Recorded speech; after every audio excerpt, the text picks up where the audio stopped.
Hi guys, it's Alyssa, and today we're going to talk about the Divine Feminine.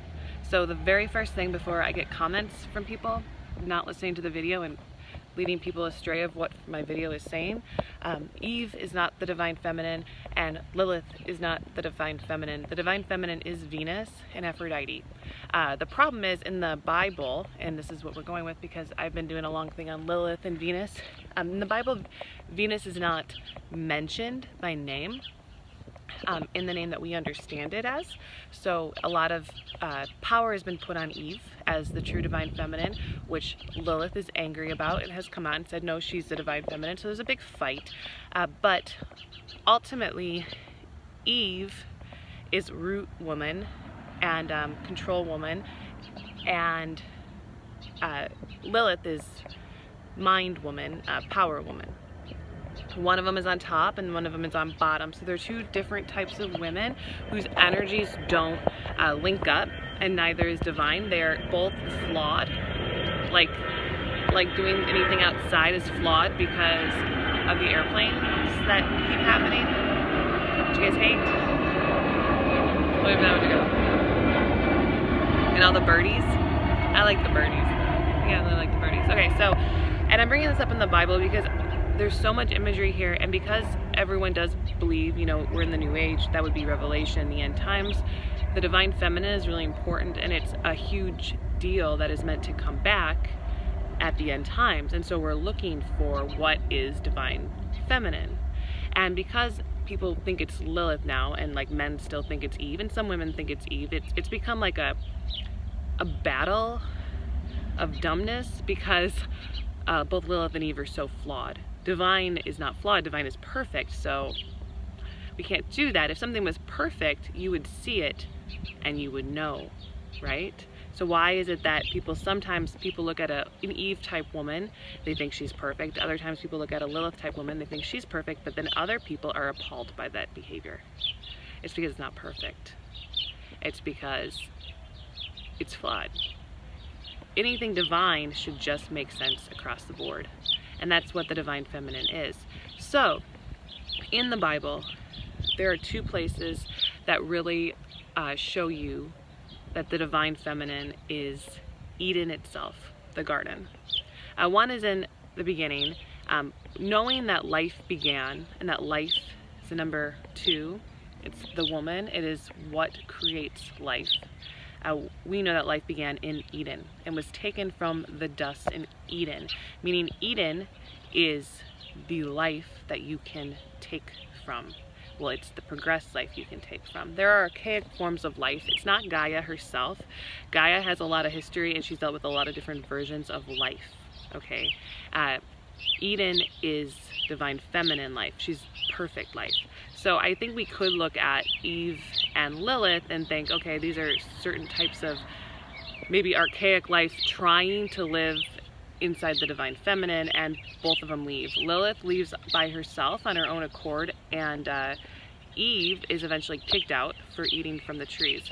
So we have to look in why Eden is made to be a place and not a person, and it's because of what she holds inside of herself, okay? She has 2 trees and 2 rivers, and on one of her trees there's a serpent, Satan, and this is where it gets pretty interesting. One of the trees is Tree of Knowledge. The Divine Feminine holds knowledge. She knows, okay? The other is the Tree of Life. The Divine Feminine creates life. She can make you live forever by creation and glory. Tree of Life, Tree of Knowledge. Now, on the Tree of Knowledge, there is a serpent. Once you know her, you're gonna know things that make you feel pretty shitty about yourself, which is going to create shame, make you feel naked. That's why the serpent tempts you. What is the serpent? It's a part of her. Hi.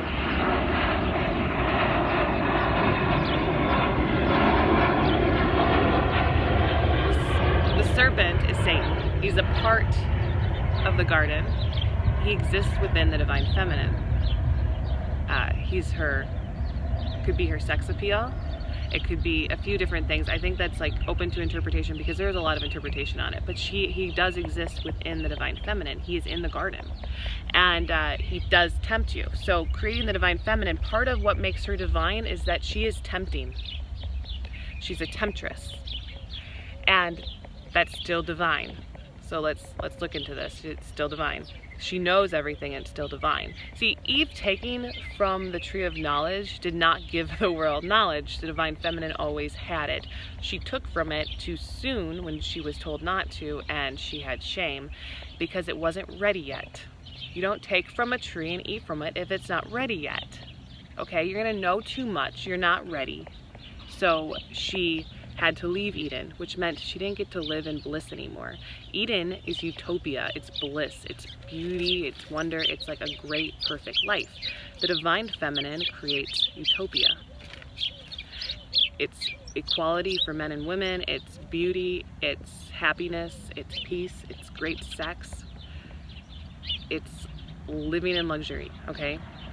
Eden is described that way. Now it has two rivers, the Tigris and Euphrates, which I'm actually not going to go into that because there's something about the two rivers that I know there's a lot, and like I'd really want to like remember what the names mean and all that stuff. But why that's important is because in Revelation, the very end, we talk about the holy city just as a bride for God. Now, they've talked about this in the churches a lot, that the holy city is the church. So all of a sudden dismissing that it was actually Eden. And why is it Eden?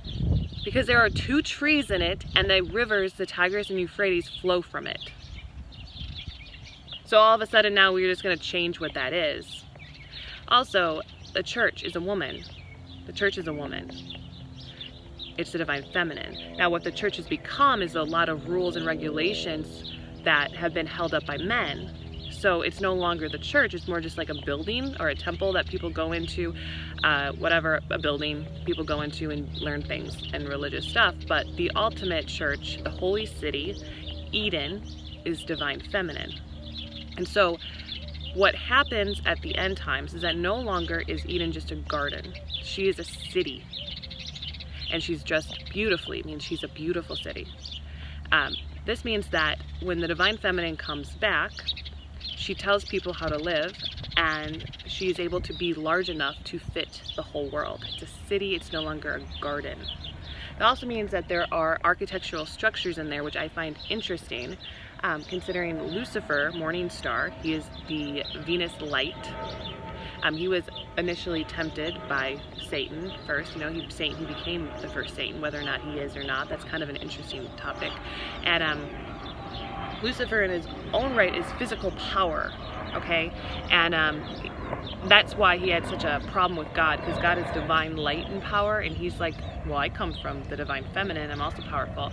And if you can think about like that, like what man create with their power, they build buildings and architecture, and it really does feel like at the very end of Revelation, what it is that Lucifer and the divine feminine can go back together between Venus and the light of Venus.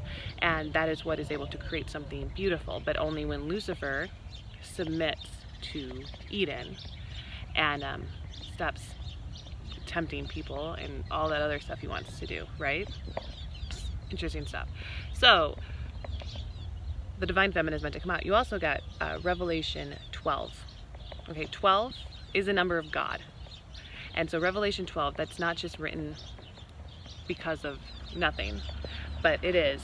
A great sign appeared in the heavens, a woman wrapped in the sun with the moon on her feet and 12 stars on her head, cries out in birth. There's a lot of stuff going on there. You can read it. It's the divine feminine.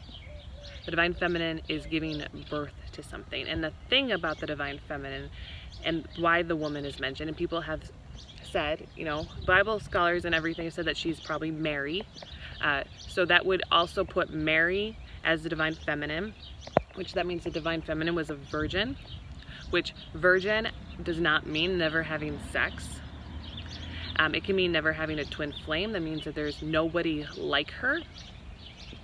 There are a lot of ways you can look at virginity back then. It wasn't just never having sex.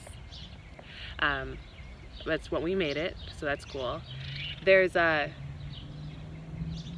some more things about that. Oh, so she gets to go to the wilderness because you see the dragon is trying to get her. The dragon and the serpent. Everyone wants to take her down. Why? Because evil cannot prosper when divine feminine is here. Because as soon as divine feminine comes, that's progress, glory, creation, knowledge for everyone. It's a new age. Now if you look at what Aquarius is, it's the water bearer. Venus comes from the water. Venus is Uranus's daughter. She has no mother. She was born from the water.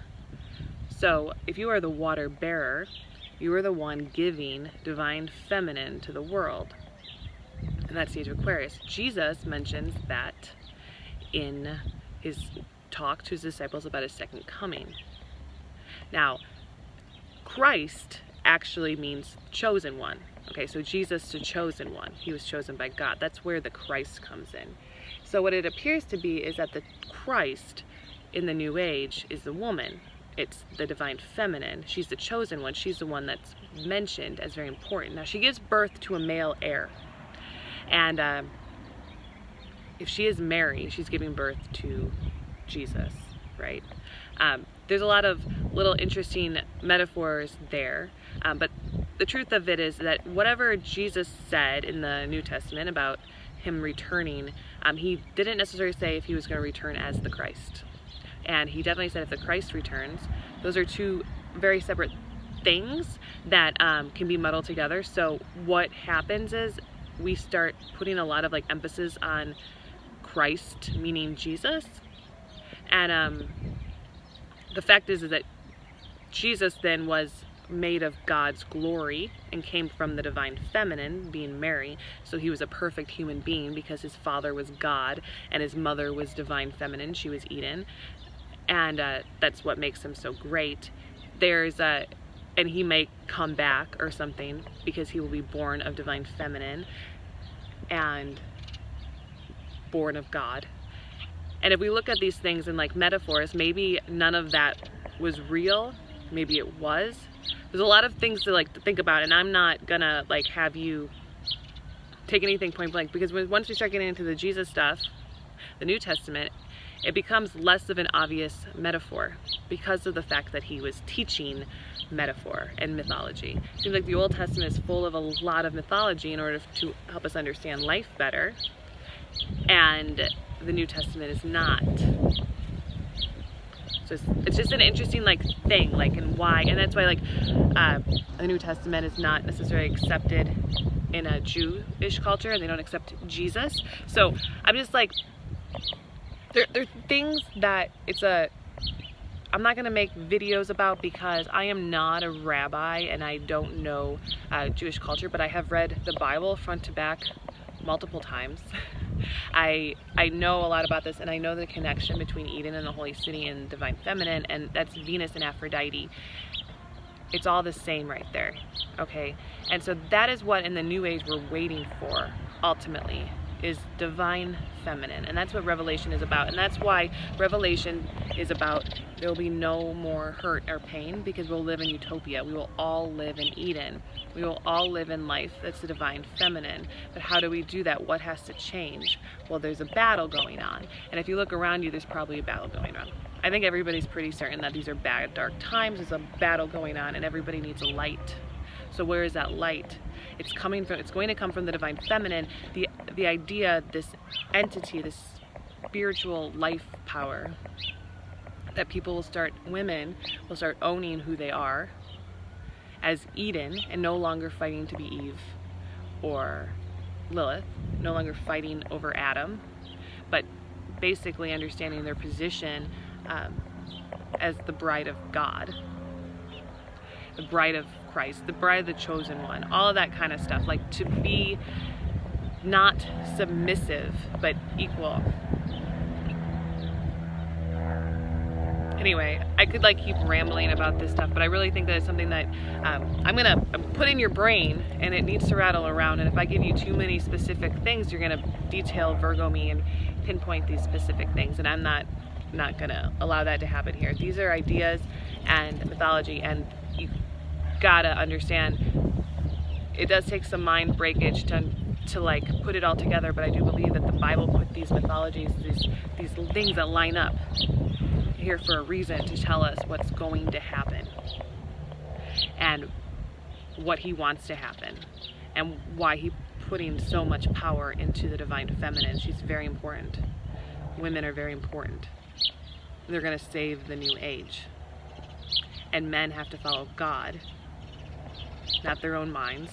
And women have to follow the divine feminine, not Eve or Lilith. And that is it. Bye.